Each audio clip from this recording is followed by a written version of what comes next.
Mr. Brown. All right, we are live on YouTube. It's April 15th. This is the North Whatcom District 21 regular meeting. We'll start, it's 1 o'clock. And I'll start with roll call. I'm Bruce Ansell, the chairman. Rich Boston. John Crawford. Scott Fisher. Kimberly McMurray.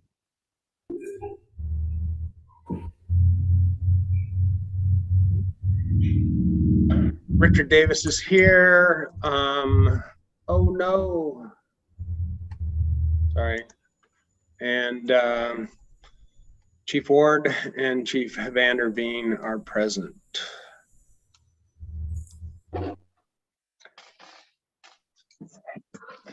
Public comment still suspended. Volunteer Pension Board meeting. I'll go ahead and call that meeting to order at 1:01 p.m. The item on the agenda is approval of the March 18th minutes. Is there a motion to approve those minutes? So moved. Second. Any discussion? All in favor? Aye. Unanimous. Chief, is there anything else for the pension board? No, sir. All right, I'll move to adjourn. Second. All in favor? Aye. Aye. It's unanimous. Wow, we even adjourned at 1:01 p.m. and we'll open the regular Board of Commissioners meeting at 1:02 p.m. The first item of business is approval of the consent agenda,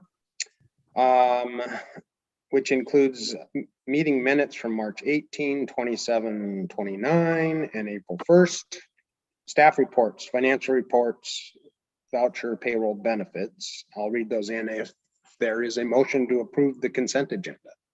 So moved. Second. Second. All right, any discussion, issues, concerns in that packet that anyone wants to talk about? Okay, hearing and seeing none. The total revenue for March was $545,602.58. Total expenditures in April, $833,811.92.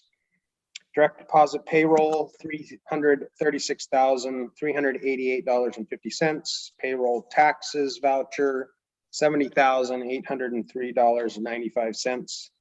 Benefits voucher, $293,793.53. Monthly expenditure voucher, $132,852.94. Since there has been no other issues, all in favor of approving the consent agenda? Aye. Unanimous. Thank you. Commissioner meeting reports. Any reports other than all of the special meetings and RFA meetings we've had?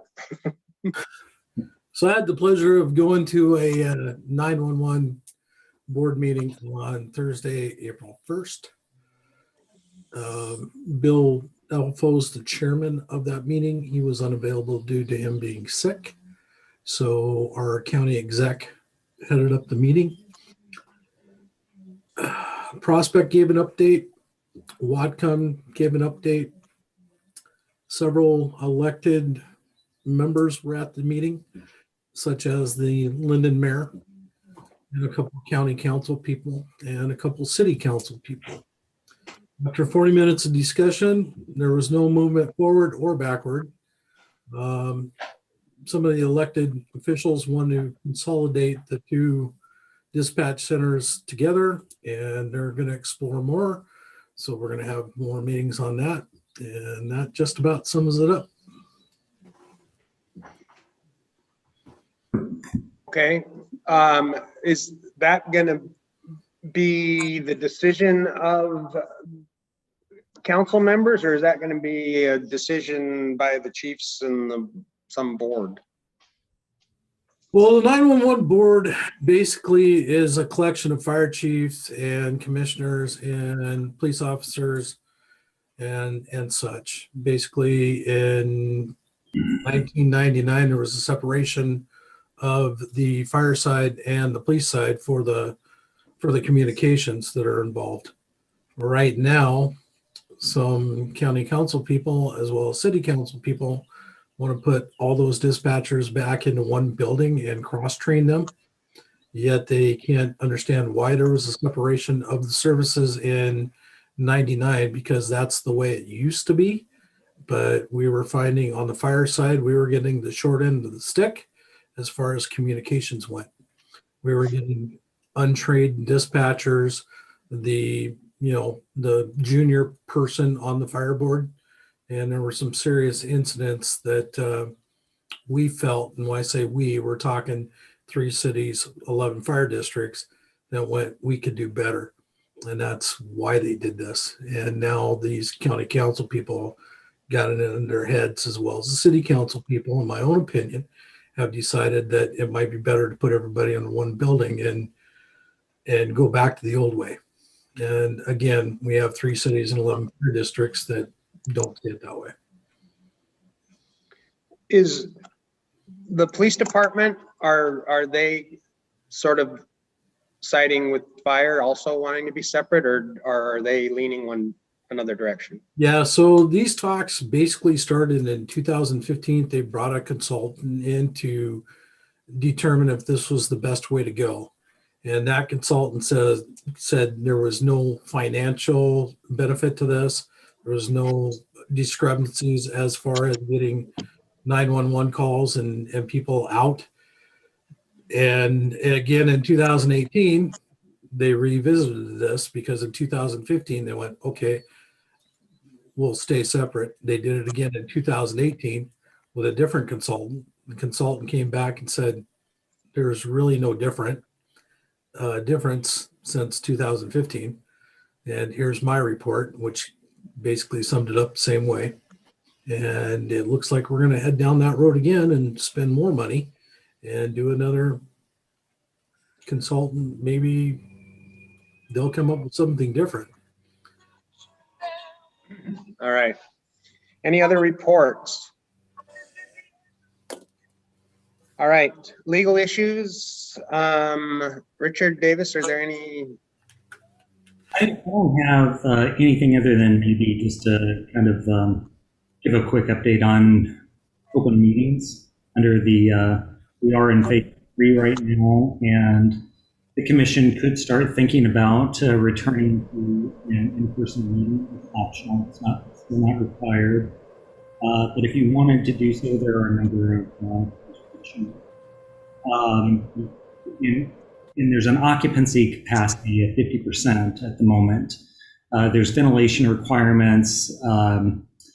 You have to keep windows and doors open when possible, maintain social distancing and those kinds of things. But if the commission wanted to try and get back to an in-person meeting in the near future, I can work with the chief on developing a protocol for that to happen. All right. Well, it would be nice to get together again sometime, but I don't want to have to like remodel a fire station to make it happen. So anyway, all right. Thank you. So our next topic is an executive session, and that is for a couple items. RCW 42.30.110, Section G, to evaluate the qualifications of an applicant for public employment or to review the performance of a public employee.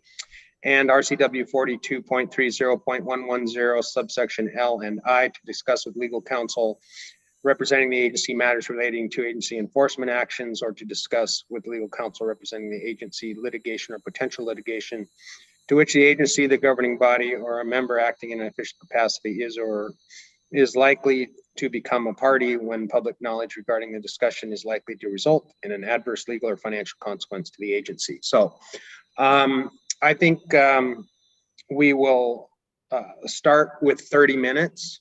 It's 1:09 right now. So at 1:39, we'll reconvene. And if we need to extend, then we will make notification. There is further business after the executive session, and there will be action after the executive session. So I just want to make clear that normally we would do this more close towards the end of the meeting, but because we have some other items on the agenda, we'll reconvene and conduct more business. So executive session will include the chief,